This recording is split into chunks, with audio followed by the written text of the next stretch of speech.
नमस्ते विद्यार्थियों, मैं परमेश्वर प्रजापत पीटीटी और बीएसटीसी की हिंदी विषय की इस कालांश में आप सभी विद्यार्थियों का मैं हार्दिक स्वागत करता हूं। पीटीटी और बीएसटीसी की परीक्षा में हिंदी विषय भी सम्मिलित है। हिंदी विषय के संबंध में अनेक प्रश्न पूछे जाते हैं, तो हिंदी विषय की जो व्याकरण है, व्याकरण के साथ साथ में संपूर्ण पाठ्यक्रम हिंदी विषय का एक एक वीडियो के माध्यम से आपके समक्ष प्रस्तुत करने की पूरी कोशिश करूंगा। आप लोग मेरे साथ में बने रहिए। आप लोग मेरे इस चैनल को सब्सक्राइब कीजिए और अधिक से अधिक पीटीटी और बीएसटीसी की परीक्षा देने वाले विद्यार्थियों के साथ में शेयर भी कीजिए। तो आज हम लोग शुरुआत करते हैं हिंदी व्याकरण की। व्याकरण क्या चीज है, व्याकरण का अर्थ क्या है, व्याकरण की परिभाषा क्या है, व्याकरण के संबंध में किसने क्या कहा है, इसके बारे में हम लोग चर्चा करने वाले हैं। तो व्याकरण, व्याकरण का एक सामान्य परिचय पढ़ेंगे हम।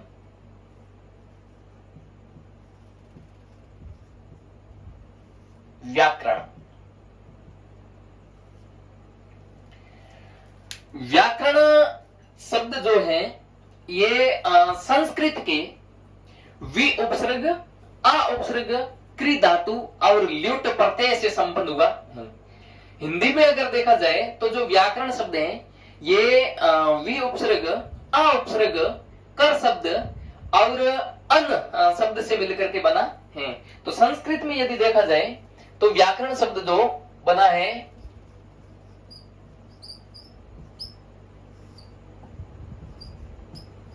संस्कृत में वि उपसर्ग, आ उपसर्ग, क्री धातु और ल्यूट प्रत्यय से संपन्न हुआ है। और हिंदी में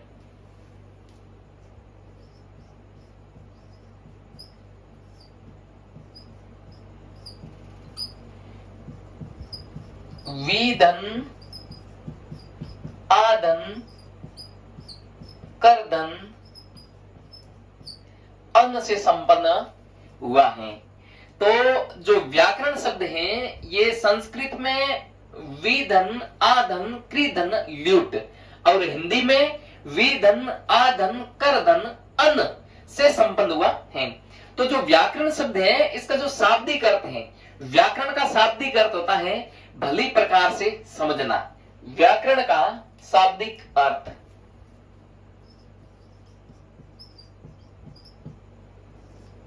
व्याकरण का शाब्दिक अर्थ, तो जो व्याकरण का जो शाब्दिक अर्थ होता है वो होता है भली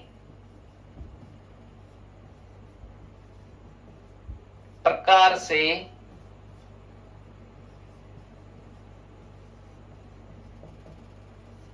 समझना। व्याकरण का शाब्दिक अर्थ होता है भली प्रकार से समझना। अब व्याकरण की जो परिभाषा है, व्याकरण की परिभाषा बताने से पहले मैं आपको व्याकरण के ऐसे अनेक पर्याय हैं उनके बारे में बताता हूं कि जो व्याकरण है, व्याकरण को आप एक पुस्तक कह सकते हैं। व्याकरण एक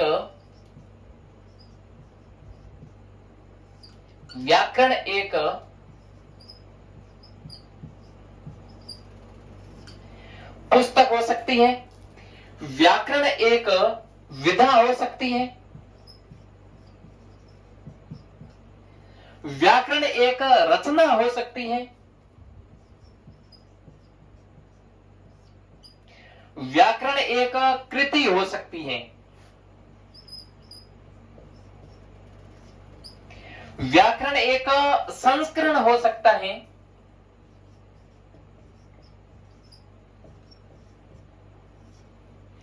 और देखिए व्याकरण के संबंध में संस्कृत के एक बहुत बड़े ग्रंथकार हुए हैं जिनका नाम है पाणिनि। तो पाणिनि के अनुसार जो व्याकरण है ये एक ग्रंथ है।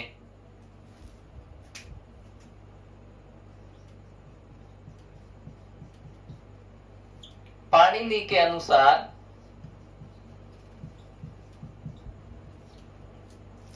व्याकरण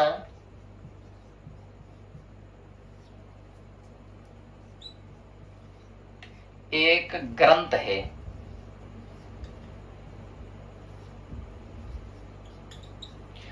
पाणिनि के अनुसार व्याकरण एक ग्रंथ है। अब देखिए व्याकरण की परिभाषा। व्याकरण की परिभाषा बताने से पूर्व मैं आपको बता देता हूं कि व्याकरण एक शुद्ध लेखन है। व्याकरण एक शुद्ध लेखन है। व्याकरण एक शुद्ध उच्चारण है। व्याकरण एक शुद्ध प्रयोग है।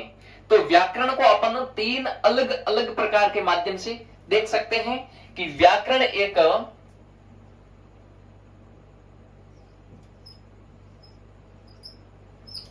शुद्ध उच्चारण है।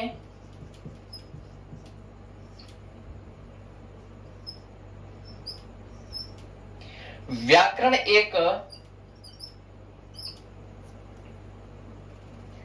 शुद्ध प्रयोग है। व्याकरण एक शुद्ध उच्चारण है। व्याकरण एक शुद्ध प्रयोग है। व्याकरण एक शुद्ध लेखन है।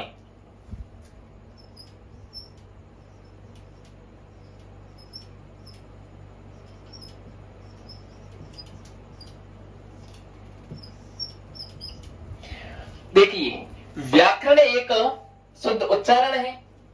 व्याकरण एक शुद्ध प्रयोग है और व्याकरण एक शुद्ध लेखन है। तो इसके माध्यम से हम व्याकरण की एक बहुत सुंदर परिभाषा निकाल सकते हैं कि व्याकरण वह ग्रंथ है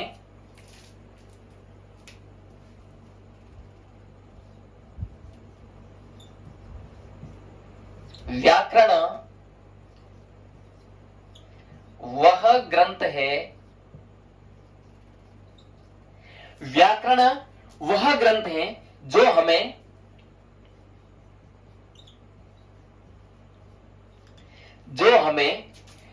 किसी भाषा के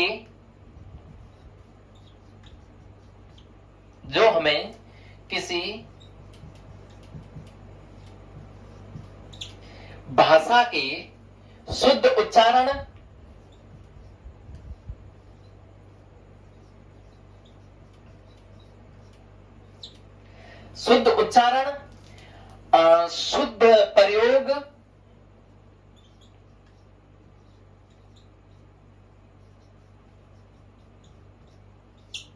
शुद्ध प्रयोग व शुद्ध लेखन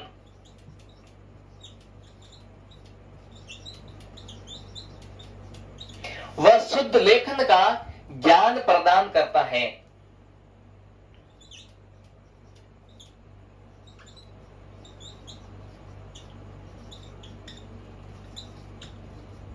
शुद्ध लेखन का ज्ञान प्रदान करता है।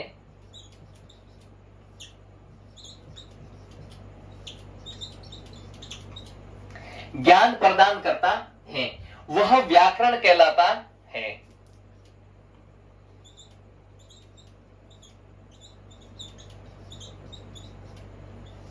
वह व्याकरण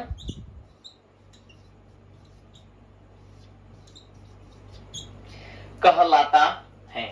यह व्याकरण की एक परिभाषा हुई क्या कि व्याकरण वह ग्रंथ है जो हमें किसी भाषा के शुद्ध उच्चारण शुद्ध प्रयोग व शुद्ध लेखन का ज्ञान प्रदान करता है। वह व्याकरण कहलाता है। अब देखिए व्याकरण के संबंध में एक और परिभाषा है। इसका आप स्क्रीनशॉट लेना चाहे तो ले सकते हैं।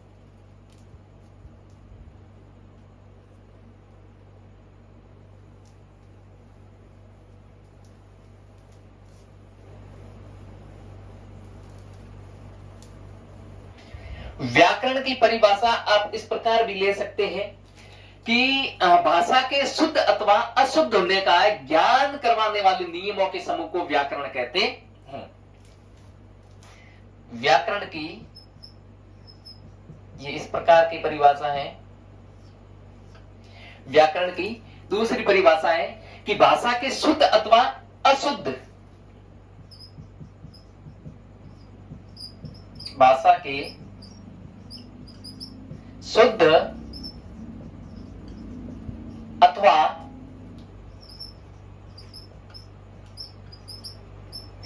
अशुद्ध होने का ज्ञान प्रदान करने वाले नियमों के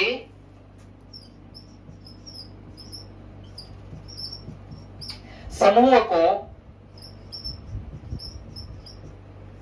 व्याकरण कहते हैं। भाषा के शुद्ध अथवा अशुद्ध होने का ज्ञान प्रदान करने वाले नियमों के समूह को व्याकरण कहते हैं। और देखिए, और व्याकरण के संबंध में क्या है, व्याकरण को वेद रूपी पुरुष का मुख भी कहा जाता है। व्याकरण को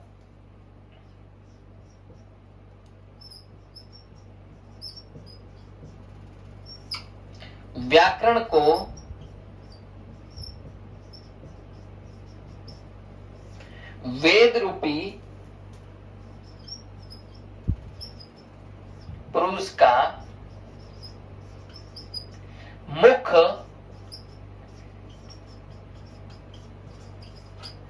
कहा जाता है। व्याकरण को वेद रूपी पुरुष का मुख भी कहा जाता है। और भी व्याकरण के संबंध में है कि जो साधुत्व का ज्ञान करवाए, वह भी व्याकरण शास्त्र है।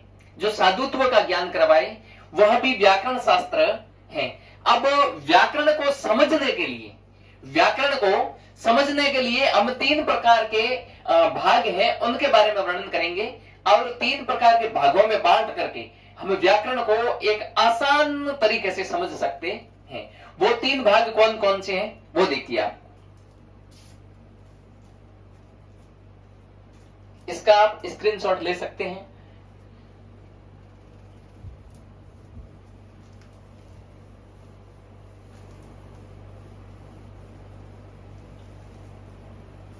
व्याकरण को हम लोग 3 भागों में बांट करके पढ़ सकते हैं और बड़ी आसान तरीके से पढ़ सकते हैं।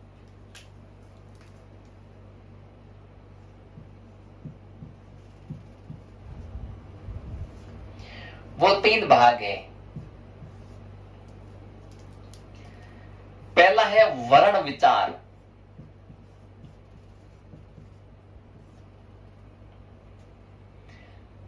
दूसरा है शब्द विचार और तीसरा है वाक्य विचार। जो व्याकरण है, इस व्याकरण को हम 3 भागों में बांट करके पढ़ेंगे। एक शब्द विचार के माध्यम से पढ़ेंगे, वर्ण विचार के माध्यम से, एक शब्द विचार के माध्यम से पढ़ेंगे और एक वाक्य विचार के माध्यम से पढ़ेंगे। तो कल हम लोग मिलेंगे शब्द विचार के रूप में। शब्द विचार हम कल पढ़ेंगे, वर्ण विचार हम कल पढ़ेंगे। उसके बाद में हम शब्द विचार पढ़ेंगे और उसके बाद में वाक्य विचार पढ़ेंगे। तो कल का वीडियो आपके समक्ष आने वाला है वर्ण विचार के संबंध में। मिलते हैं एक अगले वीडियो में, तब तक आप लोग मेरे साथ में बने रहिए। बहुत बहुत धन्यवाद।